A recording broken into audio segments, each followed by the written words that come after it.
আসসালামু আলাইকুম। দেশ কিংবা বিদেশ, কাছে কিংবা দূরে, যে যেখান থেকে আমার এই ভিডিওটি দেখছেন তাদের সবাইকে আমার অল বাংলা কৃষি এগ্রো চ্যানেল থেকে শুভেচ্ছা এবং ভালোবাসা। প্রতিবারের মতো আবারও আপনাদের মাঝে আরেকটি ভিডিও নিয়ে হাজির হয়েছি। আপনারা যদি আমার এই চ্যানেলে নতুন হয়ে থাকেন তাহলে অবশ্যই চ্যানেলটিকে সাবস্ক্রাইব করে রাখবেন। আজকের ভিডিওটি হচ্ছে ছাগল হিটে না আসার কারণ এবং করণীয় কী সে সম্পর্কে এই ভিডিওতে সম্পূর্ণভাবে আলোচনা করব। ছাগল হিটে আসে না কেন? ছাগল হিটে না আসার পিছনে অনেকগুলো কারণ থাকে। আপনারা যারা তরুণ উদ্যোক্তা ছাগল লালন পালন করে শুরু করছেন, তাদের ছাগল হিটে না আসার কারণে তাদের মনোবল নষ্ট হয়ে যায় এবং এবং খামারের প্রতি তাদের অনীহা সৃষ্টি হয়। তো আমাদের ছাগল হিটে না আসার পিছনে যেসব কারণগুলো আছে সেগুলোকে আমাদের বের করতে হবে এবং কারণগুলো বের করার পর আমাদের করণীয় কী সে সম্পর্কে আপনাদের সাথে আলোচনা করব। ইনশাল্লাহ আপনারা আমাদের সাথেই থাকবেন। ছাগল হিটে না আসার প্রথম কারণ হচ্ছে ছাগলের জাত নির্বাচন করা। ছাগলের জাত নির্বাচন খুবই গুরুত্বপূর্ণ একটি কাজ খামারিদের জন্য। একজন উদ্যোক্তা বা একজন খামারি যদি ছাগলের সঠিক জাত নির্বাচন করতে ব্যর্থ হয় তাহলে ওই খামার সামনের দিকে বেশি দিন যাইতে পারবে না। কারণ খামারে যদি ভালো মানের ছাগল না থাকে তাহলে ওই খামার বেশি দিন টিকবে না। যেমন দেখা গেছে কিছু ছাগল আছে বছরে একবার বাচ্চা দেয়, আবার কিছু ছাগল আছে যে বছরে দুইবার বাচ্চা দেয়। আমাদেরকে অবশ্যই যে ছাগলগুলো বছরে দুইবার বাচ্চা দেয় সেই ছাগলগুলো সিলেকশন করতে হবে এবং যেগুলো বছরে দুইবার বাচ্চা দেয় এগুলা 6 মাস পর পর বাচ্চা দেওয়ার পর আবার 15 দিন বা 20 দিনের ভিতরেই ছাগলটা হিটে আসে। তখন কি আমাদের জন্য ভালো হয়, আমাদের খামারের জন্য ভালো হয়। তাহলে অবশ্যই আমরা সেই সমস্ত ছাগলগুলোকে কি খামারে আমরা সিলেকশন করব। তো ছাগল হিটে না আসার দ্বিতীয়তম কারণ হচ্ছে খামারে ফাটা না থাকলে। অনেক ছাগল আছে যে হিটে আসে কিন্তু ছাগলটি সাইলেন্ট থাকে। আমরা যারা উদ্যোক্তা আছি বা খামারি আছি তা আমরা বুঝতে পারতেছি না যে আমাদের ছাগলটা হিটে আসছে কিনা।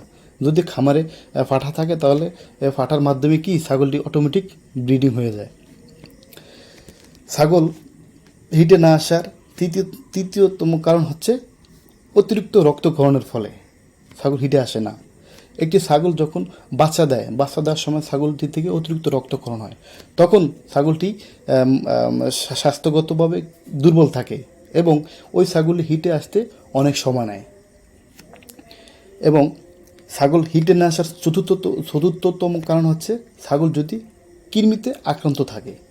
একটি ছাগল যদি কৃমিতে আক্রান্ত থাকে তাহলে ওই ছাগলটিকে যত ভালোই ঘাস দানাদার জাতীয় খাবার খাওয়াই না কেন এবং সাথে অনেক vitamin mineral calcium liver tonic ইত্যাদি যাই খাওয়া নেই, ওই ছাগলটি কখনই হিটে আসবে না এবং হিটে আসলে ছাগলটি অনেক সময় নেবে। তাই ছাগলটিকে অবশ্যই আমাদের কৃমিমুক্ত করতে হবে। ছাগল হিটে না আসার পঞ্চমতম কারণ হচ্ছে ছাগলে যদি ভিটামিন এবং মিনারেলের অভাব থাকে।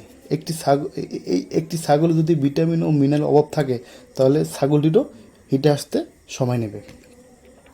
তো এখন তো আমরা দেখলাম যে ছাগল হিটে না আসার কারণ কী কারণ থাকে এবং এই কারণগুলো থেকে আমাদের করণীয় কীভাবে কি করলে আমরা এই থেকে মুক্তি পাবো সেই সম্পর্কে আমরা আলোচনা করতেছি।